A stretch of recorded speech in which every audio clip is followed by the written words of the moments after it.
like you used to in the castle to shoot somebody. That was the architecture of the 20s and 30s in churches, Protestant churches. Well, I've been to the movies, and man, Ray looked up there and he said, that looks like the castle that the guys, the Crusaders, were trying to take away from the Saracens or whatever those guys were named. Why don't we save it for the Christians? And so we got sacks, from in those days. The cement or the cement from the cement plant came in linen. Listen to this: linen sacks, printed Colton Portland cement. My mom collected them and put them in the tina in the backyard in the big tub, and boiled the letters out of it. So I had linen suits. She would make linen suits out of them. But if you turn them around, turn them inside out too without boiling, and you made holes for the arms and for the neck, you had a tunic. And then some red paint, and you had a cross. And so the swords are a little tougher to do. But in our garage, we made the wooden swords, and we were going to conquer those guys who were going to attack the castle.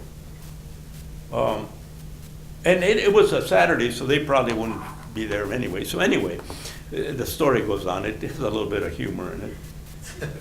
So we borrow a ladder from Ray's father, who had mended it. He'd gotten it from one of the contractors for La Volucha.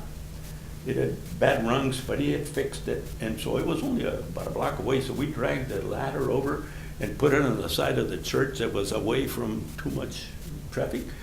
And we climbed up there with our swords and our tunics and a couple of things that looked like crowns. Hey, King Richard. So we started up, climbing up to the battlement on top of that church to take care of these guys. And all of a sudden we looked and the ladder was gone. And here's a preacher. A ver, bájense, get down. So we got down. ¿Qué están haciendo? What are you doing? And so Ray explained, hey, we're crusaders. And we're defending. And the preacher looked at us and he said, mensos eran católicos como esos. We didn't know about Martin Luther, So anyway, so we protested. We said, what about Robin Hood? And we named all the characters that we'd seen in the Reverend. Todos católicos. Ray asked, what about King Arthur and the Round Table? Católicos. So we were shot down right there by this prejudiced pastor who obviously he didn't want us defending Católicos who had gone on the Crusades or before, like King Arthur. So there went our heroes. And so finally, one of the guys asked, did any Aleluyas ever fight? And he said, sí, después de Martín Lutero. So it's funny when you read it. But those were the things, the funny things that occurred. I'd rather be over. I didn't want to go to my church when Judas was being burned over there and they were playing Tu ya no soplas como mujer. That was much better. Ernie, is there anything else that you would like to tell us about that you can remember in growing up in South Colton? Who were your heroes in South Colton? Or did we have any heroes in South Colton? I know I did. You were one of my mentors, you were one of my heroes, and you've been my mentor for 56 years. And you were sorry after that, weren't you?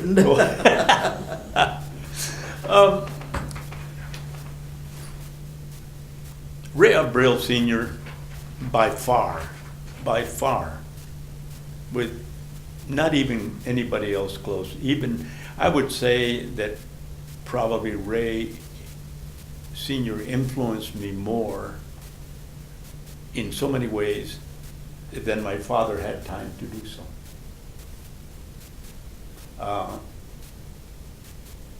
He really was, from the time that I was, well, Ray was 6 and I was 8, 9, and we had the old burned out school, the Escuela Quemada, right next to our house, and we had all kinds of recreation activities, sword fights and everything there. And then as soon as Ray would get home from PFE, they got out at 3 o'clock. And as soon as he'd get home, 3:30 or so, he'd come out and we'd have a ball game, or we'd have a football game, or he had weights made out of cans filled with concrete, and we lifted there. He was very, very instrumental in the softball teams that he organized when I was 13, 14. We went around and played Meadowbrook and Bloomington and all that.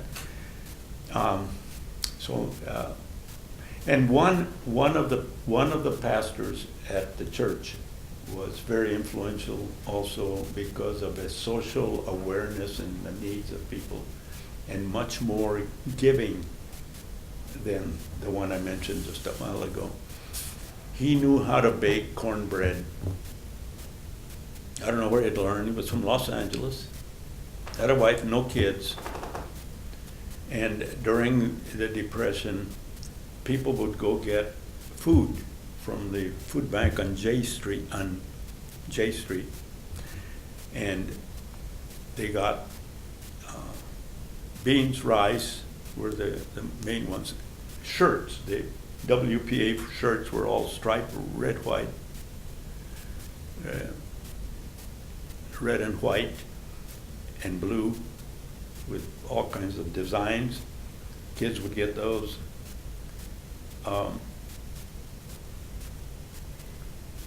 Mexicans in South Colton didn't know what to do with cornmeal.